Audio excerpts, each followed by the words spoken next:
الحمد للہ رب العالمین۔ ترجمہ: سب تعریفیں اللہ کے لیے ہیں جو تمام جہان والوں کا پالنے والا ہے۔ الحمدللہ، سب تعریفیں اللہ کے لیے ہیں۔ تفسیر صراط الجنان میں اس کی تفسیر کچھ اس طرح ہے، یعنی ہر طرح کی حمد اور تعریف کا مستحق اللہ تعالیٰ ہے، کیونکہ اللہ تعالیٰ کمال کی تمام صفات کا جامع ہے۔ حمد اور شکر کی تعریف۔ حمد کا معنی ہے کسی کی اختیاری خوبیوں کی بنا پر اس کی تعریف کرنا، اور شکر کی تعریف یہ ہے کہ کسی کے احسان کے مقابلے میں زبان، دل یا اعضاء سے اس کی تعظیم کرنا۔ اور ہم چونکہ اللہ عز و جل کی حمد عام طور پر اس کے احسانات کے پیش نظر کرتے ہیں، اس لیے ہماری یہ حمد شکر بھی ہوتی ہے۔ اللہ تعالیٰ کی حمد و ثنا کرنے کے فضائل۔ احادیث میں اللہ تعالیٰ کی حمد و ثنا کرنے کے بہت فضائل بیان کیے گئے ہیں۔ ان میں سے 3 فضائل پیش کرتا ہوں۔ نمبر 1، مسلم شریف کی حدیث ہے، حضرت انس بن مالک رضی اللہ تعالی عنہ سے روایت ہے، نبی اکرم صلی اللہ تعالی علیہ وسلم نے ارشاد فرمایا، اللہ تعالیٰ بندے کی اس بات سے خوش ہوتا ہے کہ وہ کچھ کھائے تو اللہ تعالیٰ کی حمد کرے، اور کچھ پیے تو اللہ تعالیٰ کی حمد کرے۔ نمبر 2، ابن ماجہ کی حدیث ہے، حضرت جابر بن عبداللہ رضی اللہ تعالی عنہ سے روایت ہے، حضور پر نور صلی اللہ تعالی علیہ وسلم نے ارشاد فرمایا، سب سے افضل ذکر لا الہ الا اللہ ہے، اور سب سے افضل دعا الحمدللہ ہے۔ نمبر 3، ابن ماجہ ہی کی حدیث ہے، حضرت انس بن مالک رضی اللہ تعالی عنہ سے روایت ہے، حضور اقدس صلی اللہ تعالی علیہ وسلم نے ارشاد فرمایا، جب اللہ تعالیٰ اپنے بندے پر کوئی نعمت نازل فرماتا ہے اور وہ نعمت ملنے پر الحمدللہ کہتا ہے، تو یہ حمد اللہ تعالیٰ کے نزدیک اس دی گئی نعمت سے زیادہ افضل ہے۔ حمد سے متعلق شرعی حکم۔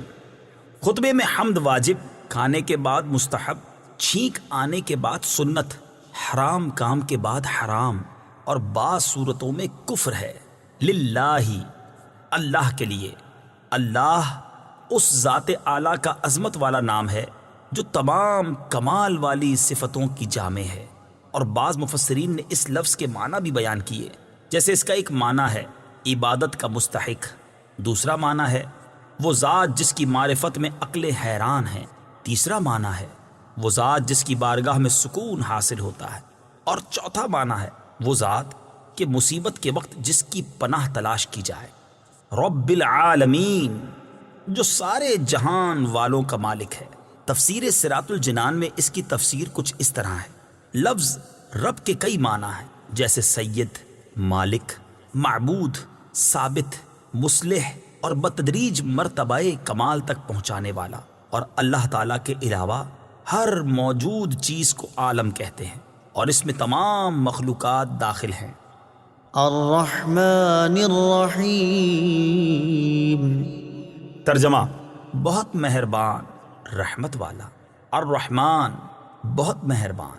تفسیر صراط الجنان میں اس کی تفسیر کچھ اس طرح ہے، رحمان اور رحیم اللہ تعالیٰ کے 2 صفاتی نام ہیں۔ رحمان کا معنی ہے نعمتیں عطا کرنے والی وہ ذات جو بہت زیادہ رحمت فرمائے، اور رحیم کا معنی ہے بہت رحمت فرمانے والا۔ یاد رہے کہ حقیقی طور پر نعمت عطا فرمانے والی ذات اللہ تعالیٰ کی ہے، کہ وہی تنہا ذات ہے جو اپنی رحمت کا بدلہ طلب نہیں فرماتی۔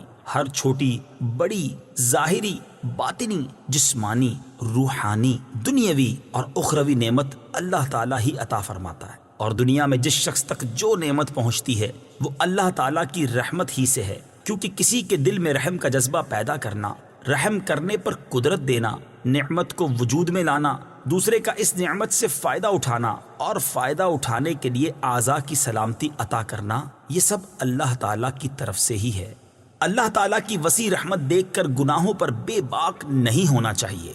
ابو عبداللہ محمد بن احمد قرطبی رحمۃ اللہ تعالی علیہ فرماتے ہیں، اللہ تعالیٰ نے رب العالمین کے بعد اپنے 2 اوصاف رحمان اور رحیم بیان فرمائے۔ اس کی وجہ یہ ہے کہ جب اللہ تعالیٰ نے فرمایا کہ وہ رب العالمین ہے، تو اس سے سننے اور پڑھنے والے کے دل میں اللہ تعالیٰ کی عظمت کی وجہ سے اس کا خوف پیدا ہوا، تو اس کے ساتھ ہی اللہ تعالیٰ کے 2 اوصاف رحمان اور رحیم ذکر کر دیے گئے، جن کے ضمن میں اللہ تعالیٰ کی اطاعت کرنے کی ترغیب ہے۔ یوں ترہیب اور ترغیب دونوں کا بیان ہو گیا تاکہ بندہ اللہ تعالیٰ کی اطاعت کرنے کی طرف اچھی طرح راغب ہو اور اس کی نافرمانی کرنے سے رکنے کی خوب کوشش کرے۔ قرآن مجید میں اور مقامات پر اللہ تعالیٰ کی رحمت اور اس کے عذاب دونوں کو واضح طور پر ایک ساتھ ذکر کیا گیا ہے۔ چنانچہ اللہ تعالیٰ ارشاد فرماتا ہے، نبئ عبادی انی انا الغفور الرحیم وان عذابی هو العذاب الالیم۔ ترجمہ، میرے بندوں کو خبر دو کہ بے شک میں ہی بخشنے والا مہربان ہوں اور بے شک میرا ہی عذاب دردناک عذاب ہے۔ اور ارشاد فرمایا، غافر الذنب وقابل التوب شدید العقاب ذی الطول لا الہ الا هو الیہ المصیر۔ ترجمہ، گناہ بخشنے والا اور توبہ قبول کرنے والا، سخت عذاب دینے والا، بڑے انعام عطا فرمانے والا ہے، اس کے سوا کوئی معبود نہیں، اسی کی طرف پھرنا ہے۔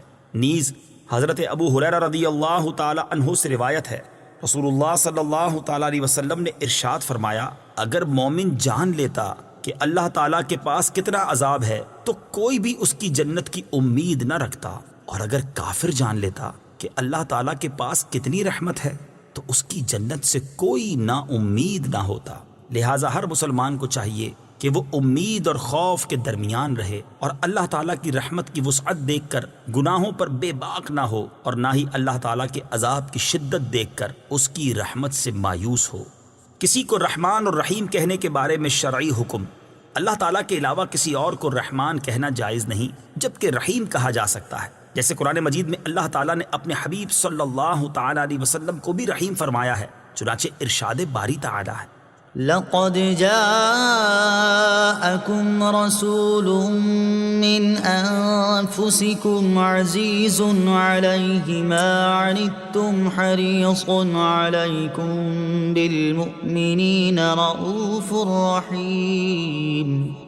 ترجمہ، بے شک تمہارے پاس تم میں سے وہ عظیم رسول تشریف لے آئے جن پر تمہارا مشقت میں پڑنا بہت بھاری گزرتا ہے، وہ تمہاری بھلائی کے نہایت چاہنے والے، مسلمانوں پر بہت مہربان، رحمت فرمانے والے ہیں۔ مالک یوم الدین۔ ترجمہ، جزا کے دن کا مالک، مالک یوم الدین، جزا کے دن کا مالک۔ تفسیر صراط الجنان میں اس کی تفسیر کچھ اس طرح ہے، جزا کے دن سے مراد قیامت کا دن ہے کہ اس دن نیک اعمال کرنے والے مسلمانوں کو ثواب ملے گا اور گناہ گاروں اور کافروں کو سزا ملے گی، جبکہ مالک اسے کہتے ہیں جو اپنی ملکیت میں موجود چیزوں میں جیسے چاہے تصرف کرے۔ اللہ تعالیٰ اگرچہ دنیا اور آخرت دونوں کا مالک ہے، لیکن یہاں قیامت کے دن کو بطور خاص اس لیے ذکر کیا تاکہ اس دن کی اہمیت دل میں بیٹھے۔ نیز دنیا کے مقابلے میں آخرت میں اللہ تعالیٰ کے مالک ہونے کا ظہور زیادہ ہوگا، کیونکہ اس دن کسی کے پاس ظاہری سلطنت بھی نہ ہوگی جو اللہ تعالیٰ نے دنیا میں لوگوں کو عطا فرمائی تھی۔ اس لیے یہاں خاص طور پر قیامت کے دن کی ملکیت کا ذکر کیا گیا۔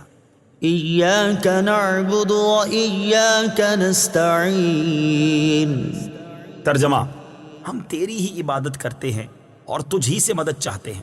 ایاک نعبد و ایاک نستعین، ہم تیری ہی عبادت کرتے ہیں اور تجھ ہی سے مدد چاہتے ہیں۔ تفسیر صراط الجنان میں اس کی تفسیر کچھ اس طرح ہے، اس سے پہلی آیات میں بیان ہوا کہ ہر طرح کی حمد و ثنا کا حقیقی مستحق اللہ تعالیٰ ہے، جو کہ سب جہانوں کا پالنے والا، بہت مہربان اور رحم فرمانے والا ہے۔ اور اس آیت سے بندوں کو سکھایا جا رہا ہے کہ اللہ تعالیٰ کی بارگاہ میں اپنی بندگی کا اظہار یوں کرو کہ اے اللہ عز و جل، ہم صرف تیری ہی عبادت کرتے ہیں، کیونکہ عبادت کا مستحق صرف تو ہی ہے اور تیرے علاوہ اور کوئی اس لائق ہی نہیں کہ اس کی عبادت کی جا سکے، اور حقیقی مدد کرنے والا بھی تو ہی ہے۔ تیری اجازت و مرضی کے بغیر کوئی کسی کی کسی قسم کی ظاہری، باطنی، جسمانی، روحانی، چھوٹی بڑی کوئی مدد نہیں کر سکتا۔ عبادت اور تعظیم میں فرق۔ عبادت کا مفہوم بہت واضح ہے، سمجھنے کے لیے اتنا ہی کافی ہے کہ کسی کو عبادت کے لائق سمجھتے ہوئے اس کی کسی قسم کی تعظیم کرنا عبادت کہلاتا ہے، اور اگر عبادت کے لائق نہ سمجھیں تو وہ محض تعظیم ہوگی، عبادت نہیں کہلائے گی۔ جیسے نماز میں ہاتھ باندھ کر کھڑا ہونا عبادت ہے، لیکن یہی نماز کی طرح ہاتھ باندھ کر کھڑا ہونا استاد، پیر یا ماں باپ کے لیے ہو تو محض تعظیم ہے، عبادت نہیں، اور دونوں میں فرق وہی ہے جو ابھی بیان کیا گیا ہے۔ آیت ایاک نعبد سے معلوم ہونے والی اہم باتیں۔ آیت میں جمع کے صیغے ہیں، جیسے ہم تیری ہی عبادت کرتے ہیں۔ اس سے معلوم ہوا کہ نماز جماعت کے ساتھ ادا کرنی چاہیے، اور دوسروں کو بھی عبادت کرنے میں شریک کرنے کا فائدہ یہ ہے کہ گناہ گاروں کی عبادتیں اللہ تعالیٰ کی بارگاہ کے محبوب اور مقبول بندوں کی عبادتوں کے ساتھ جمع ہو کر قبولیت کا درجہ پا لیتی ہیں۔ نیز یہ بھی معلوم ہوا کہ اللہ تعالیٰ کی بارگاہ میں اپنی حاجت عرض کرنے سے پہلے اپنی بندگی کا اظہار کرنا چاہیے۔ امام عبداللہ بن احمد نصفی رحمۃ اللہ تعالی علیہ فرماتے ہیں، عبادت کو مدد طلب کرنے سے پہلے ذکر کیا گیا کیونکہ حاجت طلب کرنے سے پہلے اللہ تعالیٰ کی بارگاہ میں وسیلہ پیش کرنا قبولیت کے زیادہ قریب ہے۔ اللہ تعالیٰ کی بارگاہ میں وسیلہ پیش کرنے کی برکت۔ ہر مسلمان کو چاہیے کہ وہ اللہ تعالیٰ کی بارگاہ میں کسی کا وسیلہ پیش کر کے اپنی حاجات کے لیے دعا کیا کرے، تاکہ اس وسیلے کے صدقے دعا جلد مقبول ہو جائے۔ اور اللہ تعالیٰ کی بارگاہ میں وسیلہ پیش کرنا قرآن و حدیث سے ثابت ہے۔ چنانچہ وسیلے کے بارے میں اللہ تعالیٰ ارشاد فرماتا ہے، يا أيها الذين آمنوا اتقوا الله وابتغوا إليه الوسيلة۔ ترجمہ، اے ایمان والو، اللہ سے ڈرو اور اس کی طرف وسیلہ ڈھونڈو۔ اور سنن ابن ماجہ میں ہے کہ ایک نابینا صحابی بارگاہ رسالت صلی اللہ تعالیٰ علیہ وسلم میں حاضر ہو کر دعا کے طالب ہوئے، تو آپ صلی اللہ تعالیٰ علیہ وسلم نے انہیں اس طرح دعا مانگنے کا حکم دیا، اللهم إني أسألك وأتوجه إليك بمحمد نبي الرحمة يا محمد إني قد توجهت بك إلى ربي في حاجتي هذه لتقضى اللهم فشفعه في۔ اے اللہ عز و جل، میں تجھ سے سوال کرتا ہوں اور تیری طرف نبی رحمت حضرت محمد صلی اللہ تعالیٰ علیہ وسلم کے ساتھ متوجہ ہوتا ہوں۔ اے محمد صلی اللہ تعالیٰ علیہ وسلم، میں نے آپ صلی اللہ تعالیٰ علیہ وسلم کے وسیلے سے اپنے رب عز و جل کی طرف اپنی اس حاجت میں توجہ کی تاکہ میری حاجت پوری کر دی جائے۔ اے اللہ عز و جل، پس تو میرے لیے حضور صلی اللہ تعالیٰ علیہ وسلم کی شفاعت قبول فرما۔ حدیث پاک میں مذکور لفظ یا محمد سے متعلق ضروری وضاحت۔ اعلیٰ حضرت امام احمد رضا خان علیہ رحمۃ الرحمان فرماتے ہیں، علماء تصریح فرماتے ہیں، حضور اقدس صلی اللہ تعالیٰ علیہ وسلم کو نام لے کر ندا کرنی حرام ہے، اور یہ بات واقعی محل انصاف ہے۔ جسے اس کا مالک و مولا تبارک و تعالیٰ نام لے کر نہ پکارے تو غلام کی کیا مجال کہ وہ راہ ادب سے تجاوز کرے۔ بلکہ امام زین الدین مراغی وغیرہ محققین نے فرمایا، اگر یہ لفظ کسی دعا میں وارد ہو جو خود نبی اکرم صلی اللہ تعالیٰ علیہ وسلم نے تعلیم فرمائی ہو، جیسے دعائے یا محمد انی توجہت بکا الی ربی، تاہم اس کی جگہ یا رسول اللہ یا نبی اللہ کہنا چاہیے۔ حالانکہ الفاظ دعا میں حتی الوسع تغییر نہیں کی جاتی۔ یہ مسئلہ مہمہ یعنی اہم ترین مسئلہ جس سے اکثر اہل زمانہ غافل ہے، واجب الحفظ ہے۔ وَإِيَّاكَ نَسْتَعِينُ، اور تجھ ہی سے مدد چاہتے ہیں۔ تفسیر صراط الجنان میں اس کی تفسیر کچھ اس طرح ہے۔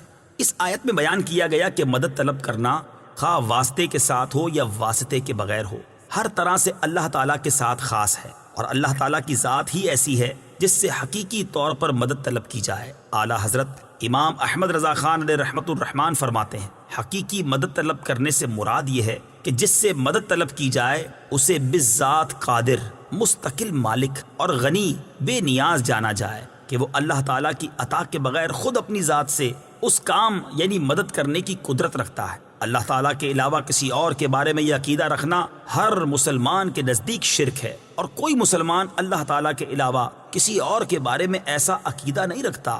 اور اللہ تعالیٰ کے مقبول بندوں کے بارے میں مسلمان یہ عقیدہ رکھتا ہے کہ وہ اللہ تعالیٰ کی بارگاہ تک پہنچنے کے لیے واسطہ اور حاجات پوری ہونے کا وسیلہ اور ذریعہ ہیں۔ تو جس طرح حقیقی وجود کہ کسی کے پیدا کیے بغیر خود اپنی ذات سے موجود ہونا اللہ تعالیٰ کے ساتھ خاص ہے، اس کے باوجود کسی کو موجود کہنا اس وقت تک شرک نہیں جب تک وہی حقیقی وجود مراد نہ لیا جائے۔ یوں ہی حقیقی علم کہ کسی کی عطا کے بغیر خود اپنی ذات سے ہو، اور حقیقی تعلیم کہ کسی چیز کی محتاجی کے بغیر از خود کسی کو سکھانا اللہ تعالیٰ کے ساتھ خاص ہے۔ اس کے باوجود دوسرے کو عالم کہنا یا اس سے علم طلب کرنا اس وقت تک شرک نہیں ہو سکتا جب تک وہی اصلی معنی مقصود نہ ہو۔ تو اسی طرح کسی سے مدد طلب کرنے کا معاملہ ہے کہ اس کا حقیقی معنی اللہ تعالیٰ کے ساتھ خاص ہے، اور وسیلہ و واسطہ کے معنی میں اللہ تعالیٰ کے علاوہ کے لیے ثابت ہے اور حق ہے، بلکہ یہ معنی تو غیر خدا ہی کے لیے خاص ہیں،